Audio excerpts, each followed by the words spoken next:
Assalamualaikum warahmatullahi wabarakatuh.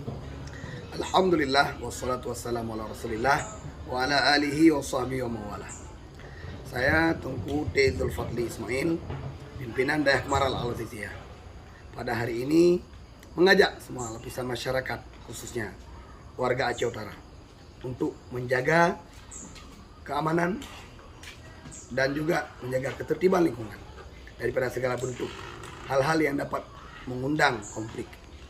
Kita sekarang sedang kedatangan tamu-tamu dalam mengikuti kegiatan Pekan Olahraga Nasional. Mari kita sambut tamu-tamu kita dengan humanis. Jangan ada sesuatu hal yang membuat masyarakat terprovokasi dengan hal-hal yang dapat memicu suatu konflik baru dengan Aceh Salah. Aceh hari ini sudah damai, sudah aman.